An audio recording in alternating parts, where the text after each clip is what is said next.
Olá, nonos anos! Aqui quem está falando é a professora Maria, da disciplina de Geografia. Preparei esse vídeo para iniciar com vocês, essa semana, o nosso conteúdo do segundo bimestre. Então, vamos lá? Neste bimestre, nós iremos começar a falar sobre diplomacia e organizações multilaterais. O primeiro tópico que nós iremos ver neste vídeo é diplomacia, organizações multilaterais, Organização das Nações Unidas, Assembleia Geral da ONU e o Conselho de Segurança da ONU. É importante lembrá-los que no final do vídeo estará disponível aqui no blog e também no Class o link da atividade referente a este tema. Cada tema terá uma atividade que vocês deverão resolver no próprio computador e eu irei receber para poder acompanhar o desenvolvimento de vocês. Então, vamos começar. Diplomacia. De acordo com o dicionário, diplomacia é a ciência das relações internacionais. É a arte de manter o direito e de promover os interesses de um Estado ou um governo perante os Estados e governos estrangeiros. Essa é a definição do dicionário, né? Porém, a diplomacia é resolver situações sem precisar de entrar num conflito. Vamos ver.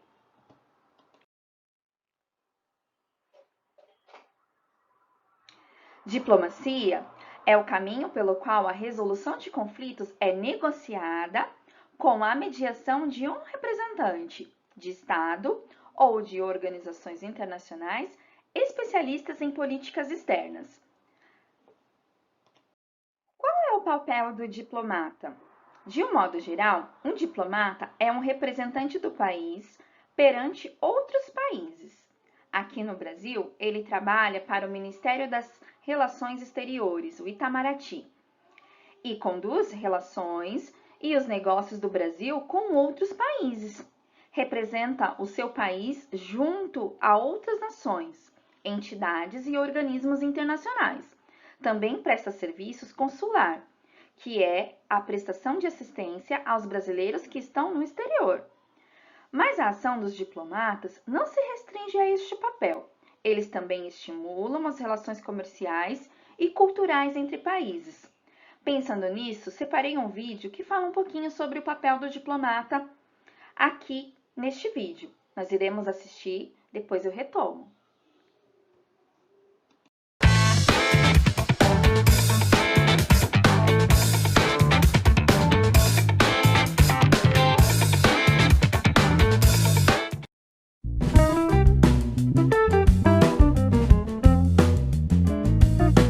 No Brasil, o diplomata é um servidor público federal, lotado junto ao Ministério das Relações Exteriores. Mas, diferentemente do que muitos pensam, não necessariamente um diplomata brasileiro que atue no Brasil irá atuar em Brasília, na capital federal. Ele pode atuar nos diferentes estados brasileiros, junto aos escritórios regionais do Itamaraty, prestando suporte, auxílio aos governos estaduais e municipais que têm alguma relação no âmbito do direito internacional. Caso o diplomata esteja em Brasília, junto ao Ministério das Relações Exteriores, ele poderá atuar em 4 grandes áreas dentro do Itamaraty. A primeira é a área consular, vai prestar auxílio aos brasileiros que se encontram no exterior e aos seus familiares que procuram o Itamaraty em busca de notícias e providências em relação aos brasileiros no exterior. Também poderá atuar na área administrativa, prestará suporte às atividades que o Itamaraty desempenha junto ao serviço diplomático consular no exterior, como remoção de servidores, como é o caso, por exemplo, de pagamento de auxílios e demais despesas. Também poderá atuar na chamada área geográfica. Ele vai ser responsável por monitorar áreas específicas do globo e informar o governo federal sobre temas de interesse do Brasil, como acontecimentos que acontecem no Oriente Médio, na Ásia, na África ou em outros locais estratégicos. E, por fim, poderá atuar na área temática, vai ser responsável por dar subsídio e suporte técnico para que o governo brasileiro formule tratados na área de meio ambiente, comércio internacional, cooperação técnica, científica, cultural e outras áreas de importância para as relações exteriores.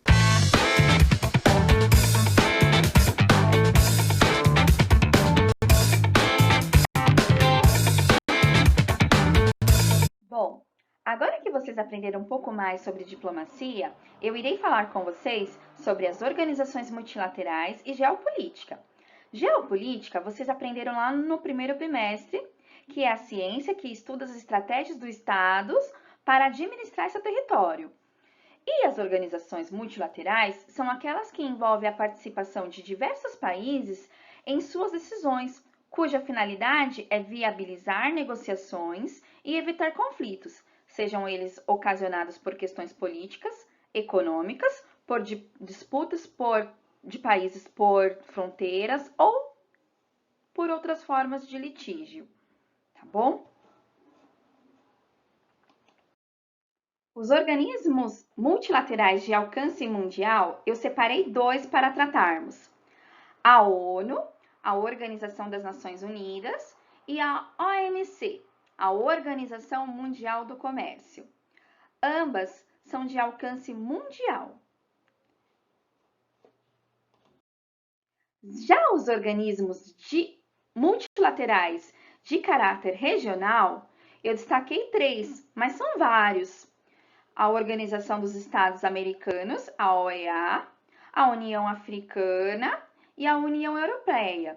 A União Europeia é um bloco econômico, mas também é tratado como um organismo multilateral, porque envolve regras além das regras comerciais e econômicas, tá bom? Agora eu irei falar com vocês sobre a Organização das Nações Unidas, a ONU.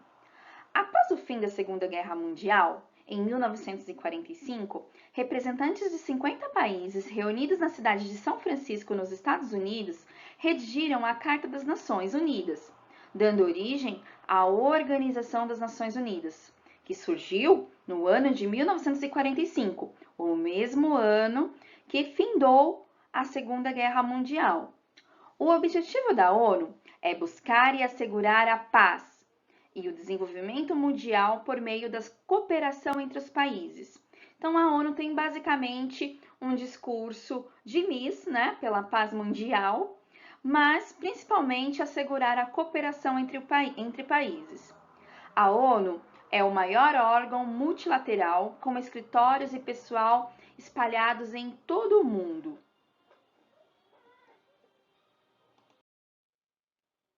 Ela é composta por 6 principais órgãos, que é a Assembleia Geral, o Conselho de Segurança, o Conselho Econômico e Social, o Conselho de Tutela, a Corte Internacional de Justiça e o Secretariado da ONU.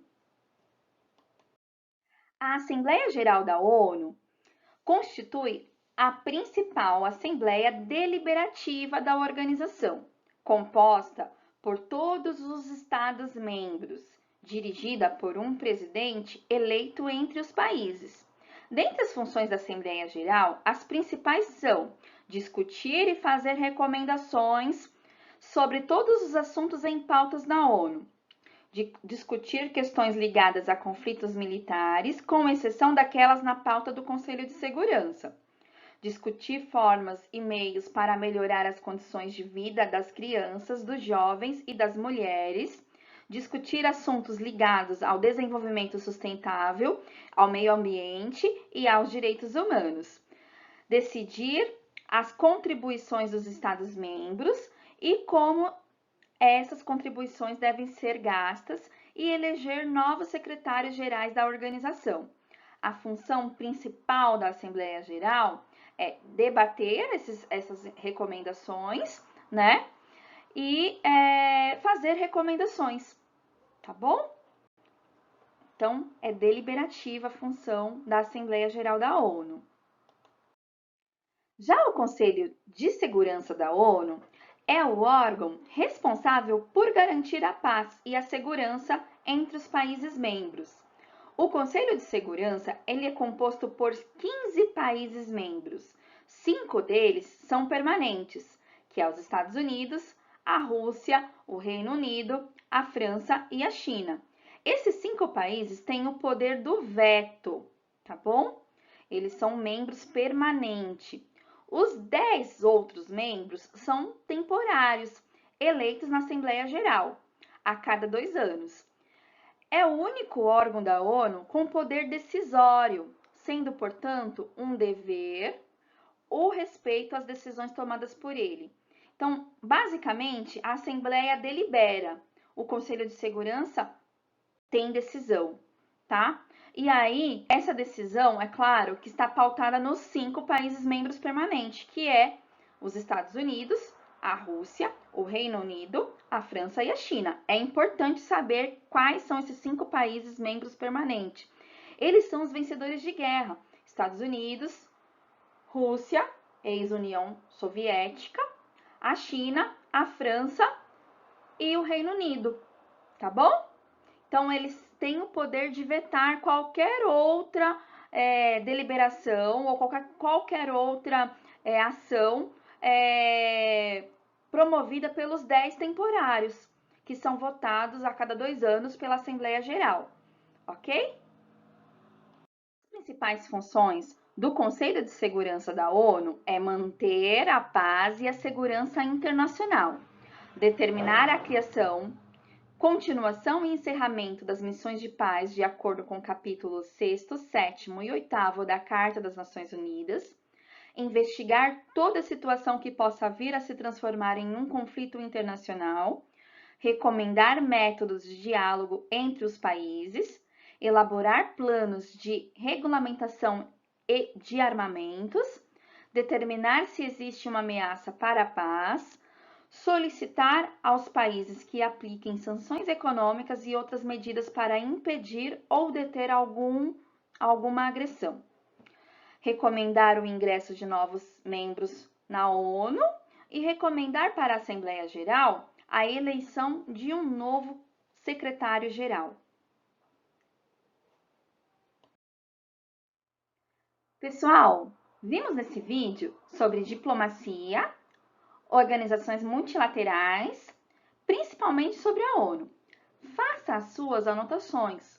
Qualquer dúvida que vocês tenham, pode solucionar, me perguntar, me questionar através do e-mail, através do Class, do blog e das redes sociais. Estou disponível para vocês. Qualquer dúvida, entre em contato comigo.